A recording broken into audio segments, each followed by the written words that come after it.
하나님 말씀 보도록 하겠습니다. 창세기 1장 1절에서 5절까지 말씀입니다. 본문이 두 군데입니다. 창세기 1장 1절에서 5절, 요한복음 1장 1절에서 13절까지 말씀입니다. 먼저 창세기 1장 1절에서 5절까지 말씀을 보도록 하겠습니다. 태초에 하나님이 천지를 창조하시니라. 땅이 혼돈하고 공허하며 흑암이 깊음 위에 있고 하나님의 영은 수면 위에 운행하시니라. 하나님이 이르시되 빛이 있으라 하시니 빛이 있었고 빛이 하나님이 보시기에 좋았더라. 하나님이 빛과 어둠을 나누사 하나님이 빛을 낮이라 부르시고 어둠을 밤이라 부르시니라. 저녁이 되고 아침이 되니 이는 첫째 날이니라. 아멘. 두 번째 말씀은 요한복음 1장 1절에서 13절까지 말씀입니다. 태초에 말씀이 계시니라. 이 말씀이 하나님과 함께 계셨으니 이 말씀은 곧 하나님이시니라. 그가 태초에 하나님과 함께 계셨고 만물이 그로 말미암아 지은 바 되었으니 지은 것이 하나도 그가 없이는 된 것이 없느니라. 그 안에 생명이 있었으니 이 생명은 사람들의 빛이라. 빛이 어둠에 비치되 어둠이 깨닫지 못하더라. 하나님께로부터 보내심을 받은 사람이 있으니 그의 이름은 요한이라. 그가 증언하러 왔으니 곧 빛에 대하여 증언하고 모든 사람이 자기로 말미암아 믿게 하려 함이라. 그는 이 빛이 아니요 이 빛에 대하여 증언하러 온 자라. 참빛 곧 세상에 와서 각 사람에게 비추는 빛이 있었나니 그가 세상에 계셨으며 세상은 그로 말미암아 지은 바 되었을 때 세상이 그를 알지 못하였고 자기 땅에 오매 자기 백성이 영접하지 아니하였으나 영접하는 자 곧 그 이름을 믿는 자들에게는 하나님의 자녀가 되는 권세를 주셨으니 이는 혈통으로나 육정으로나 사람의 뜻으로 나지 아니하고 오직 하나님께로부터 난 자들이니라. 아멘. 우리는 오전 예배 시간에 담임 목사님을 통해서 창세기 1장 말씀을 듣고 있습니다. 특히 수면과 또 수면 위에 운행하시는 성령님, 또 물과 물로 나뉘게 하신 그 하나님의 창조의 사역을 통해서 우리는 예수 그리스도의 찢으심을 통한 하나님의 구원의 역사를 보았습니다. 그리고 우리는 그 말씀을 통해서 많은 구원의 은혜를 누리고 있습니다. 오늘 저도 창세기 1장 말씀으로 설교를 하고자 합니다. 1절부터 5절까지 말씀을 읽었지만 저는 특별히 오늘 3절 말씀을 중심으로 말씀을 선포하고자 합니다. 제가 담임 목사님처럼 아주 깊이 있게 파지는 못하겠지만 또 이 말씀을 통해서 또 우리를 향한 하나님의 구원의 역사를 깨달으시기를 바랍니다. 오늘 말씀을 통해서 먼저 우리가 살펴볼 것은 하나님께서 어두운 세상에 빛을 비추셨다는 것입니다. 태초에 하나님께서 천지를 창조하셨습니다. 그리고 2절은 땅이 혼돈하고 공허하며 흑암이 깊음 위에 있다라고 했습니다. 혼돈하다라는 것은 뭔가 어지럽고 질서가 잡히지 않았다라는 것이고 공허하다라는 것은 뭔가 허전하고 비어있다라는 것입니다. 그리고 흑암이 깊음 위에 있다라고 했습니다.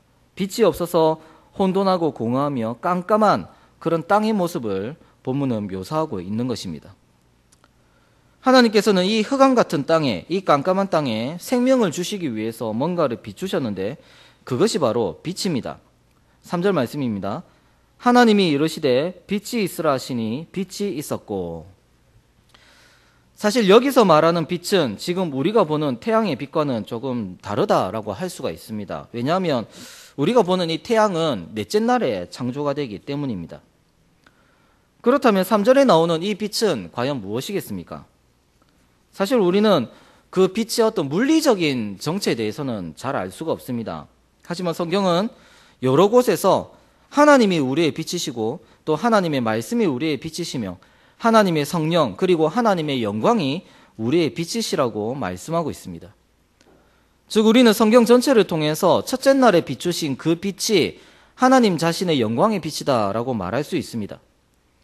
하나님께서는 혼돈하고 공허하며 또 칠흑같이 어두운 이 땅에 자신의 영광의 빛을 비추심으로써 창조의 사역을 시작하셨고 그래서 이 땅을 생명의 땅으로 만드신 것입니다. 물론 혼돈과 공허와 어둠이 있다고 해서 이때의 땅이 죄로 물들었다라는 것을 말하는 것은 아닙니다. 죄는 분명 그 이후에 들어온 것입니다. 하지만 성경은 죄가 오고 난 이후의 세상에 대해서 혼돈하고 공허하며 어둠의 세력의 지배를 받고 있다라고 계속해서 말씀하고 있습니다. 선지자 예레미야는 바벨론의 포로가 된 유다를 이렇게 묘사를 합니다. 예레미야 4장 23절입니다. 보라, 내가 땅을 본즉 혼돈하고 공허하며 하늘에는 빛이 없으며. 여기서 혼돈과 공허는 창세기 1장 2절에 나온 혼돈과 공허와 똑같은 단어입니다. 즉 성경은 죄로 인해 저주받은 이 땅을 빛이 오기 이전의 땅의 모습에 비유하여서 공허하고 어두운 세상으로 묘사하고 있는 것입니다. 죄로 인하여서 이 땅은 생명을 잃은 땅이 되었고, 성경은 그러한 이 세상을 빛이 비추기 전의 세상, 아무 생명이 없고 암흑으로 덮여있는 그러한 땅의 모습으로 묘사하고 있는 것입니다. 이처럼 죄로 인하여서 이 세상은 혼돈하고 공허하며 흑암의 지배를 받게 되었습니다. 그러나 하나님께서는 이 세상을 그대로 내버려 두지 않으셨습니다. 사도 요한은 요한복음 3장 16절에서 하나님이 세상을 이처럼 사랑했다라고 말씀했습니다. 그래서 하나님은 태초에 혼돈하고 어두운 땅에 빛을 비추셨던 것처럼 이제 새로운 참 빛을 비춰주셨습니다. 죄로 인해서 혼돈하고 공허하며 흑암의 지배를 받는 이 땅에 다시 하나님으로부터 빛이 비춰진 것입니다. 요한복음 1장 5절 상반절 말씀입니다. 빛이 어둠에 빛이 돼. 그리고 이 빛은 단순한 빛이 아니라 참 빛이었습니다. 9절입니다. 참 빛 곧 세상에 와서 각 사람에게 비추는 빛이 있었나니. 이 빛은 바로 우리를 위해서 이 땅에 오신 예수 그리스도이십니다. 죄로 인해서 어두워진 이 땅에 하나님은 예수 그리스도라는 빛을 비추어 주셨습니다. 그리고 참 빛이신 예수님은 세상 죄를 대신 지시고 십자가에 못 박혀 죽으심으로써 죄의 문제를 해결하셨습니다. 또 사흘 만에 다시 부활하심으로써 죄 문제가 해결된 새로운 생명의 시대, 생명의 나라를 여셨습니다. 그러므로 이 빛이신 예수님을 믿고 빛이신 예수님을 영접한다면 우리 역시도 생명을 얻게 되는 것입니다. 혼돈하고 공허하며 흑암이 깊음 위에 있었던 땅이 하늘의 빛을 받아서 생명의 땅이 되었습니다. 마찬가지로 참 빛이신 예수님을 받는 자들 역시 부활의 열매를 맺게 되는 것입니다. 사랑하는 성도 여러분, 사도 바울은 고린도후서 4장 6절에서 이렇게 말씀합니다. 어두운 데에 빛이 빛이라 말씀하셨던 그 하나님께서 예수 그리스도의 얼굴에 있는 하나님의 영광을 아는 빛을 우리 마음에 비추셨느니라. 하나님께서 이 세상에 예수 그리스도의 빛을 비추셨습니다. 그렇다면 여러분은 그 빛을 받으셨습니까? 빛이신 예수님을 영접하셨습니까? 예수님의 빛을 받지 못했다면 우리는 혼돈하고 공허한 존재일 뿐입니다. 어두운 사탄의 세력에 지배를 받는 자일 뿐입니다. 살아는 있지만 실상 생명이 없는 죽은 자일 뿐입니다. 성도 여러분, 생명의 열매를 맺기 위해서는 우리 주 예수 그리스도를 영접하셔야 합니다. 하나님이 보내신 빛은 예수님 뿐입니다. 오직 예수님만이 참 빛이십니다. 돈이 우리의 빛이 될 수 없습니다. 명예가 우리의 빛이 될 수 없습니다. 나의 인맥, 나의 학력, 그 어느 것도 우리의 빛이 될 수가 없습니다. 이 빛으로 말미암아 날마다 부활의 기쁨을 맛보고 생명의 열매를 맺으시며 살아가는 성도님들이 다 되시기를 바랍니다. 둘째로 우리가 살펴볼 것은 하나님께서는 이 빛을 통해서 낮과 밤을, 빛과 어둠을 나누셨다는 것입니다. 창세기 1장 4절 하반절부터 5절 상반절까지 말씀을 보시면 하나님이 빛과 어둠을 나누사 하나님이 빛을 낮이라 부르시고 어둠을 밤이라 부르시니라 라고 했습니다. 흑암에 덮여있는 이 땅에 빛이 비춘다면 어떻게 되겠습니까? 당연히 빛이 비추는 영역은 빛으로 환하게 될 것이고 또 빛이 도달하지 않는 영역은 어둡게 될 것입니다. 이처럼 하나님께서는 빛을 비추심으로써 이 땅에 흑암이 지배하지 않는 빛의 영역을 만드셨고 아직 빛이 도달하지 않은 어두운 영역과 이 빛의 영역을 구별하셨습니다. 그리고 이 빛의 영역에 낮이라는 이름을 주시고 어둠의 영역에 밤이라는 이름을 주셨습니다. 이로 인해서 이 세상에 낮과 밤이 생겨난 것입니다. 우리가 여기서 주목해서 볼 것은 하나님으로부터 빛이 비추면 제일 먼저 일어나는 일이 바로 빛과 어둠으로 나눠진다는 것입니다. 즉 빛이 비출 때 빛을 받아들이는 낮의 영역과 빛을 받지 않는 어둠의 영역으로 나누어진다는 것입니다. 이것은 단순히 낮과 밤에 대한 이야기가 아닙니다. 사도 요한은 요한복음 1장에서 예수 그리스도라는 빛이 이 땅에 비출 때도 똑같은 일이 일어났다라고 말씀하고 있습니다. 요한복음 1장 10절과 11절은 예수님의 빛이 이 땅에 비출 때 그 빛을 거부하는 자들에 대해서 말씀하고 있습니다. 그가 세상에 계셨으며 세상은 그로 말미암아 지은 바 되었으되 세상이 그를 알지 못하였고 자기 땅에 오매 자기 백성이 영접하지 아니하였으나. 이 당시에 많은 유대인들이 예수님을 영접하지 않았고 도리어 예수님을 거부하고 십자가에 못 박아 죽였습니다. 이처럼 예수님이라는 빛이 비출 때 모든 사람이 다 그 빛을 받는 것이 아니라, 그 예수님을 영접하는 것이 아니라 도리어 예수님의 복음을, 그 빛을 거부하는 자들이 있다는 것입니다. 반면에 사도 요한은 이 예수님의 빛을 영접하고 이 빛으로 나온 자들도 있다라고 말씀합니다. 12절과 13절입니다. 영접하는 자 곧 그 이름을 믿는 자들에게는 하나님의 자녀가 되는 권세를 주셨으니 이는 혈통으로나 육정으로나 사람의 뜻으로 나지 아니하고 오직 하나님께로부터 난 자들이니라. 즉 태초에 빛이 비출 때 낮과 밤이 나누어졌던 것처럼 예수님이라는 참 빛이 비출 때도 예수님을 영접하는 하나님께 속한 자들과 예수님을 거부하는 어둠에 속한 자들로 나누어진다는 것입니다. 이것은 지금 이 순간에도 마찬가지입니다. 주일 예배에 전 세계 말씀 사역자들을 통해서 우리 주 예수 그리스도의 복음이 선포되고 있습니다. 여러분, 우리 교회에서 선포되는 설교는 1차적으로는 이 부산 계금 교회당이라는 공간에서 선포되고 있지만 사실은 영적으로는 온 세상에 선포되고 있는 것입니다. 전 세계 말씀 사역자들을 통해서 지금도 이 세상에 주 예수 그리스도의 빛이 비추고 있는 것입니다. 그런데 이 세상에는 이 빛으로 나온 자들이 있는 반면에 그 빛을 거부하는 자들이 있습니다. 교회로 나와서 이 말씀의 빛을 받는 자들이 있고 저 교회 밖에서 어둠의 지배를 받으면서 살아가는 자들이 있습니다. 즉 주일 예배의 시간은 빛과 어둠 그리고 낮과 밤을 나누는 시간인 것입니다. 더 나아가서 이 빛은 교회 안에 있는 성도들 중에서도 빛에 속한 자들과 어둠에 속한 자들을 나눕니다. 사도 요한은 예수님이 자기 백성에게 오셨는데 그 자기 백성들이 예수님을 영접하지 않았다라고 했습니다.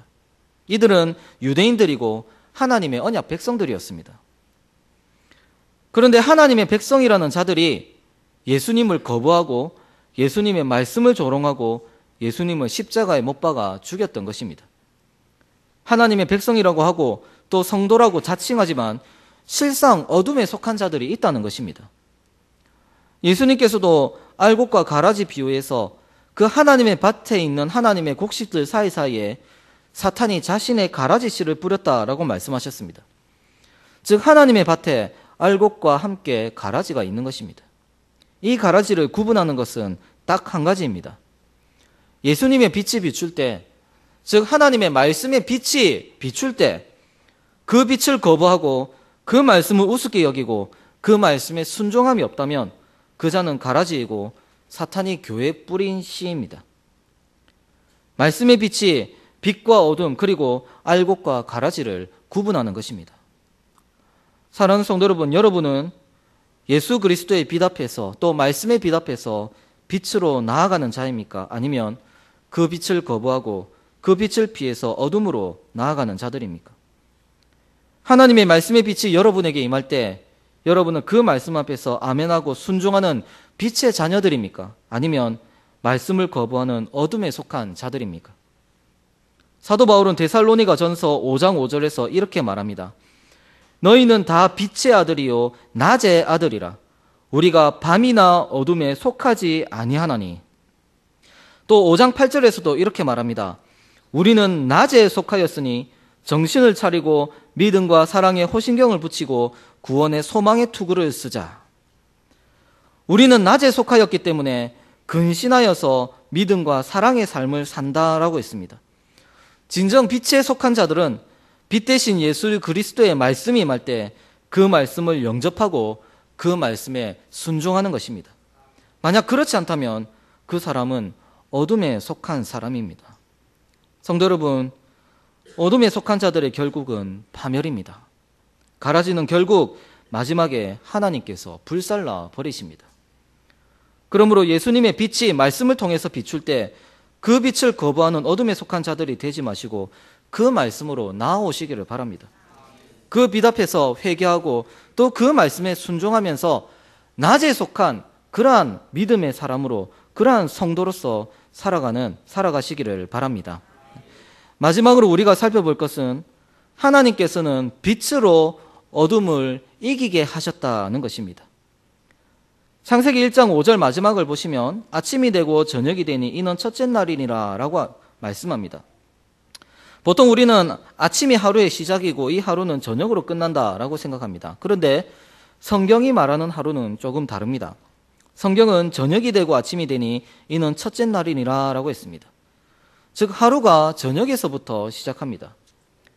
왜 성경이 이런 시간관을 제시하고 있느냐 하면 성경적으로 봤을 때 이 세상은 어둠에서 시작해서 빛으로 끝나기 때문입니다.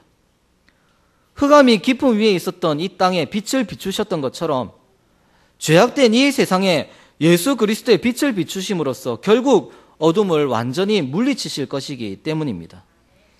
사도 요한은 요한복음 1장 5절에서 이렇게 말합니다. 빛이 어둠에 비치되 어둠이 깨닫지 못하더라. 그런데 여기서 이 깨닫지 못하더라 라는 말은 이렇게도 번역을 할 수가 있습니다. 이기지 못하더라. 여기서 깨닫다라는 말의 주된 뜻은 사로잡다 또는 이기다 이런 뜻입니다. 물론 깨닫다라는 뜻이 전혀 없는 것은 아니지만 사실 그것이 주된 뜻은 아닙니다.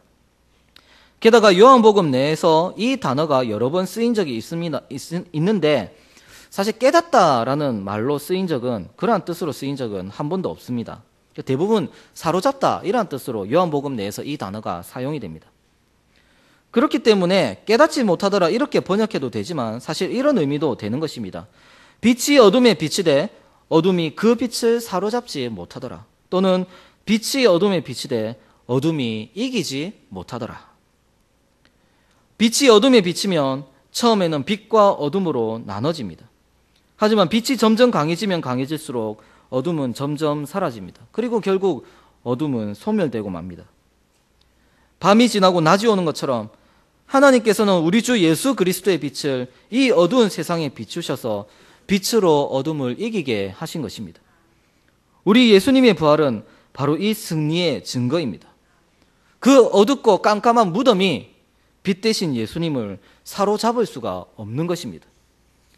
하나님께서는 부활하신 예수 그리스도로 말미암아 승리하셨고 마지막에 이 모든 어둠을 영원한 형벌에 가두시고 어둠이 없는 세상으로 우리를 인도하실 것입니다. 요한계시록 21장 25절 말씀에서 사도 요한은 우리에게 완성된 하나님의 나라를 보여주면서 이렇게 말하고 있습니다. 낮에 성문들을 도무지 닫지 아니하리니 거기에는 밤이 없음이라. 밤이 없는 하나님의 나라, 오직 하나님과 우리 주 예수 그리스도의 영광의 빛만이 비추는 그 빛의 나라로 우리를 인도하실 것입니다. 사랑하는 성도 여러분, 하나님이 우리에게 보내신 예수님의 빛은 반드시 어둠에 승리합니다. 예수 그리스도의 복음의 빛은 반드시 승리합니다. 물론 이 어두운 세상 가운데서 우리가 빛의 자녀로 살아간다는 것이 결코 쉬운 일이 아닙니다.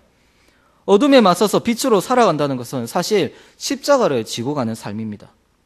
빛과 어둠은 결코 함께 할 수가 없습니다. 빛이 있든지 어둠이 있든지 빛에 속하든지 어둠에 속하든지 둘 중에 하나만 있을 뿐입니다. 그래서 고린도후서 6장 14절에서 사도 바울은 이렇게 말합니다. 너희는 믿지 않은 자와 멍에를 함께 매지 말라. 의와 불법이 어찌 함께하며 빛과 어둠이 어찌 사귀며. 빛과 어둠은 결코 사귈 수가 없습니다. 그런데 이 세상은 아직 어둠이 지배하고 있습니다. 그러므로 이 세상에서 빛의 자녀로 살아간다는 것은 반드시 고난이 함께함을 말하는 것입니다. 예수님도 이 땅에 오셔서 십자가를 지셨습니다. 그리고 많은 믿음의 선배들이 이 땅에서 고난의 길을 걸었습니다. 왜냐하면 이 어두운 세상에서 예수님은 빛으로 임하셨고 그 예수님을 믿은 믿음의 선배들도 이 어두운 세상에 빛으로 살았기 때문입니다. 성도 여러분, 우리가 빛으로 살아가면서 포기해야 하는 것도 많고 이유 없는 고난도 많고 또 세상의 조롱과 불이익이 있을 것입니다. 하지만 우리가 기뻐하고 즐거워하면서 이 길을 걸어갈 수가 있는 것은 빛은 반드시 어둠을 이기기 때문입니다. 세상이 아무리 빛의 자녀들을 사로잡고 이기려고 해도 우리가 예수 그리스도의 빛을 바라면서 산다면 세상은 우리를 절대로 감당하지 못합니다. 아무리 캄캄한 밤이라고 할지라도 반드시 아침이 오듯이 빛 대신 예수 그리스도를 믿고 사랑하는 성도는 반드시 어둠의 세력을 이깁니다. 그리고 빛 대신 하나님의 나라도 어두운 이 세상을 반드시 이깁니다. 이것이 우리가 이 어두운 세상에서 기뻐하며 살아가는 이유이고 우리가 빛으로 살아야 하는 이유인 것입니다. 말씀을 맺겠습니다. 사랑하는 성도 여러분, 하나님께서는 이 땅에 예수 그리스도라는 빛을 비추셨습니다. 이 빛을 통하여 이 세상에서 빛에 속한 자들과 어둠에 속한 자들이 나누어졌습니다. 그러나 결국 이 빛은 어둠에 승리하고 말 것입니다. 사도 바울은 로마서 13장 12절에서 밤이 깊고 낮이 가까웠으니 그러므로 우리가 어둠의 일을 벗고 빛의 갑옷을 입자라고 말했습니다. 낮이 가까워 오고 있습니다. 하나님의 나라가 점점 더 가까이 임하고 있습니다. 아직 우리 눈에 밤이 깊은 것 같지만 깊은 밤일수록 낮은 더 가까이 옵니다. 그러므로 우리가 해야 할 것은 바로 빛의 갑옷을 입는 것입니다. 우리 주 예수 그리스도와 하나님의 말씀으로 무장하여서 그 빛으로 이 어두운 세상을 이기며 살아가야 하는 것입니다. 이 말씀을 기억하시고 빛 대신 그리스도 안에서 또한 이 어두운 세상을 빛으로 살아가시는 모든 성도님들이 다 되시기를 바랍니다. 아멘.